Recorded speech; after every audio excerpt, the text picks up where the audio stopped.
Mr. Thompson was more than just large. He knew precisely how to handle his big rod every time he entered me.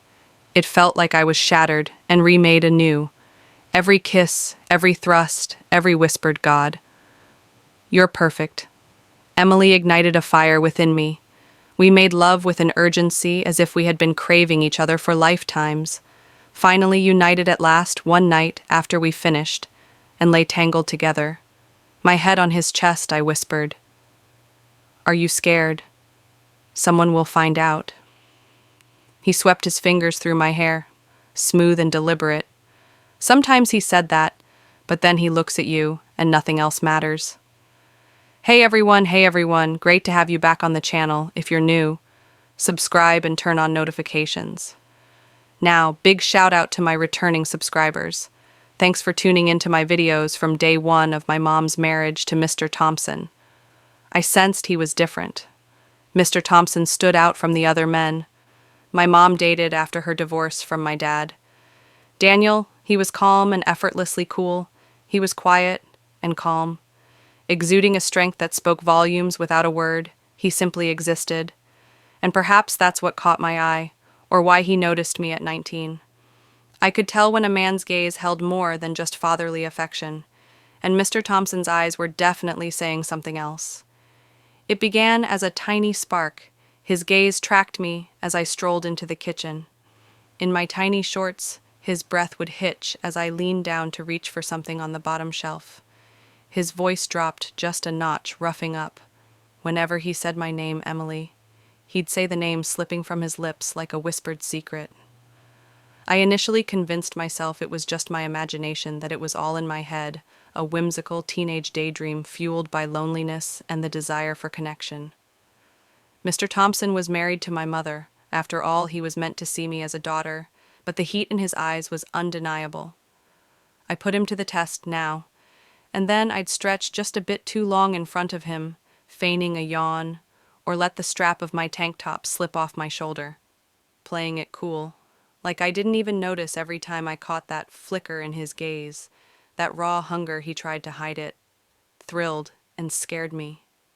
Simultaneously, being noticed had a thrilling, addictive power that sent my heart racing. Whenever we were alone together, the silence hung between us, thick and tense. Like a moment on the brink of breaking, Mom never saw it coming. She juggled her catering business, constantly on the phone and racing to the next event. Mr. Thompson was her ideal husband, dependable, skilled, and handy at home. Mr. Thompson was a whole different story for me.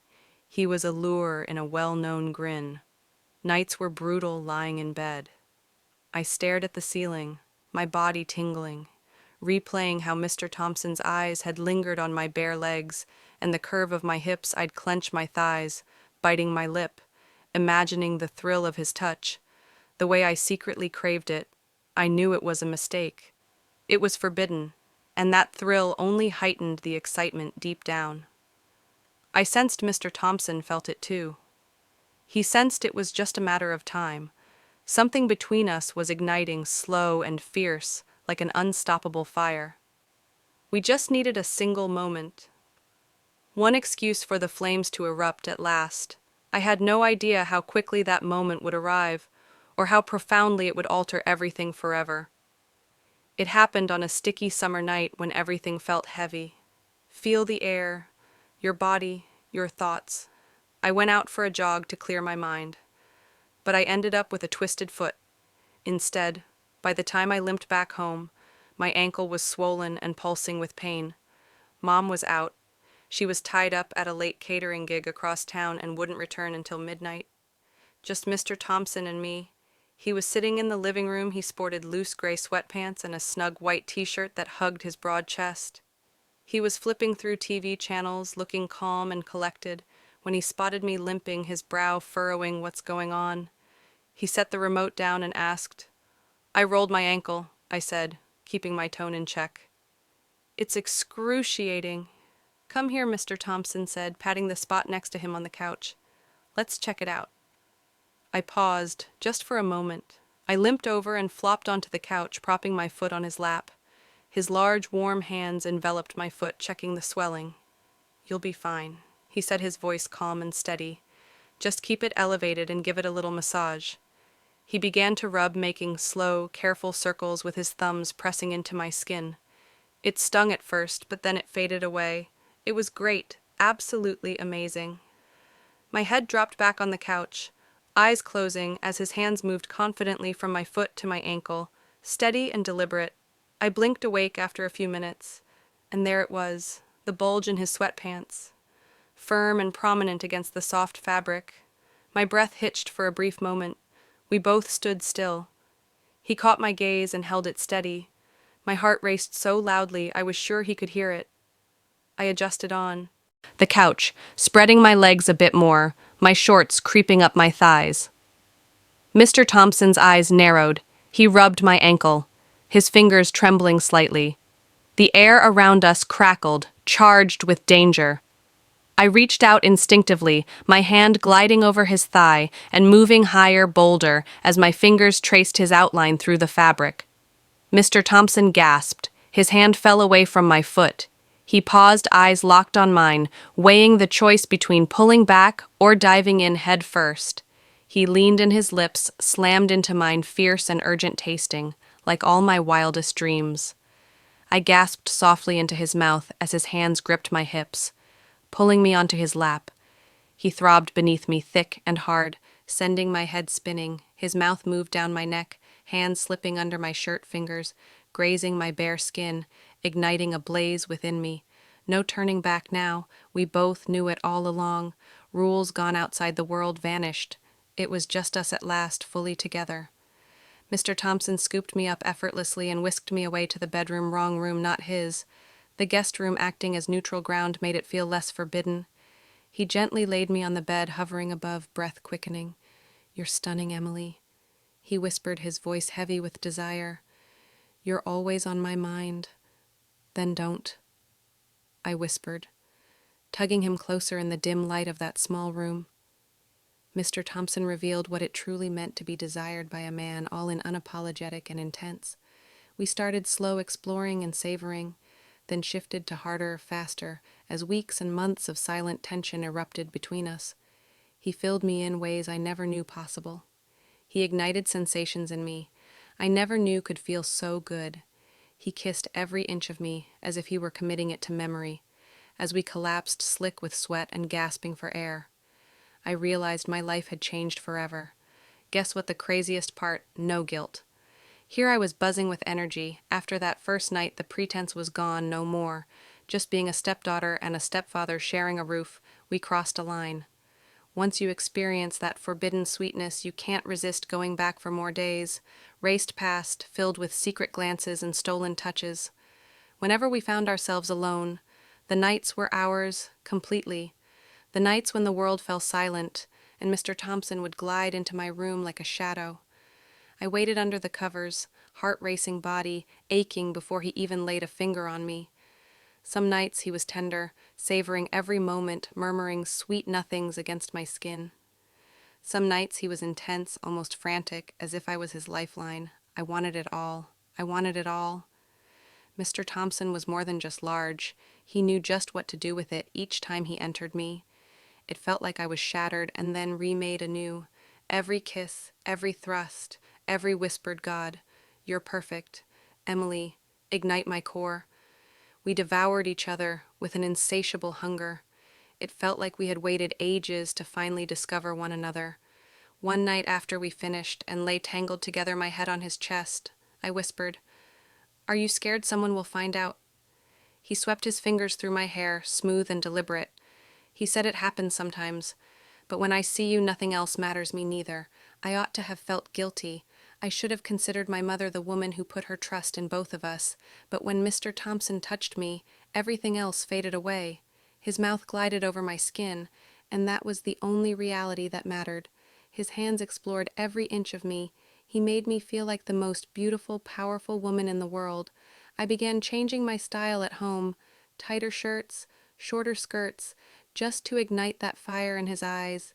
He'd growl softly, snag my waist, and whisk me into shadowy nooks for swift kisses when Mom's back was turned. He often pulled me into the laundry room or garage. his hands slipping under my clothes before the door even shut. Those moments were everything to me. They were fierce, untamed, and set my heart racing. Mr. Thompson sparked something in me I never knew. Was there a craving, a daring spirit, a burning desire to be wanted, to be noticed? Not as a child, not as someone's daughter, just as a woman. His lady, Mr. Thompson, provided it all each night. He revered my body as if it were divine every night. I felt like the center of his universe. Every night he ignited my passion, and I craved the blaze to last forever. Yet, as the nights blazed on, a tiny voice inside me warned that we were flirting with danger. This big secret won't stay hidden for long one day. Someone's going to get burned in those steamy, shadowy nights with Mr. Thompson's body pressed against mine, his rough whispers of need in my ear. Nothing else mattered. I'd ignite the entire world just to remain in his embrace, in Mr. Thompson's arms.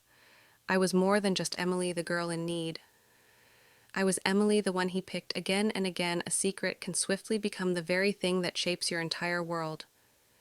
How a simple touch can evolve into the most profound part of you, that's the story of Mr. Thompson and me. A spark ignited a fire I carried in my chest daily. I led two lives: the good daughter at the dinner table, laughing at mom's stories and helping with chores, and the woman who surrendered herself each night to the man she was meant to avoid. Some days guilt would catch me off guard, watching Mom kiss Mr. Thompson goodbye as she headed to work, the way she smiled at him, trusting him completely. It twisted something inside me. Then Mr. Thompson would lock eyes with me from across the room, his intense gaze igniting a rush of warmth that chased away all my guilt. He needed me badly. I needed him. And that made everything feel right. It had evolved beyond just sex. It was pure comfort. It was all about safety. It was connection. There were nights when Mr. Thompson didn't even want to share a bed with me. Not like that. He just wanted to hold me, to run his fingers through my hair as I lay on his chest, soaking in the steady rhythm of his heartbeat. He'd share secrets he'd never told anyone, his fears, regrets, dreams, and I'd hang on every word, absorbing each shattered piece of him he offered in his arms. I felt whole. I never had to struggle for the spotlight. I wasn't the girl who got left behind after a messy divorce. I felt love. Mr. Thompson convinced me I deserved more, that I could ask for more, and that I was enough just as I was. That belief began to transform every aspect of my life. I applied to colleges I never imagined I'd get into. I began to speak up, walk tall, and smile. Big attention, grabbed Mom, caught on too. "You've changed, Emily," she said one morning over breakfast, her voice brimmed with wonder. "You're radiating happiness." I smiled and shrugged, sensing Mr. Thompson's warm gaze on me from across the table. If she only knew, Mr. Thompson's simple foot massage had escalated into something far more significant. A secret power ignited within me, a quiet strength, a light blazing. Even in the darkest moments, it was never about rebellion. It was never about revenge or drama. It was all about love, intense, complex, and taboo, yet undeniably love. I knew the world wouldn't get it. If they found out, they hurled names at me. They called Mr. Thompson a monster and me a foolish little girl, but they had no idea, they couldn't grasp the intensity of my feelings. Whenever Mr. Thompson's gaze locked onto mine, as if I were his one true desire, they missed the tremor in his voice as he whispered, "I love you, Emily," in the stillness of night. When no one else was around one day, the truth may surface, and when it does, maybe the world will call us monsters. Maybe they'll never understand. But we did. In each stolen glance, in every whispered secret beneath the hush of midnight, we understood exactly what we were doing and what it meant to us. Still, I sometimes wonder how long this fire can burn without turning everything around us to ash. I see my mother's trusting eyes, her gentle hands, placing coffee by his side each morning, and I feel that tremor inside me again. Not guilt, but fear. Fear of losing everything. Fear of destroying the very woman who taught me what love was supposed to be. Yet in Mr. Thompson's arms, I wasn't lost. I was finally found. He didn't just change my life. He gave me a new one, full of contradiction, full of desire, full of dangerous truth. And for the first time, I didn't just survive. I lived fully, whether the world accepts it or not. I'll carry this fire with me, Because sometimes the most forbidden things are the ones that show us who we truly are.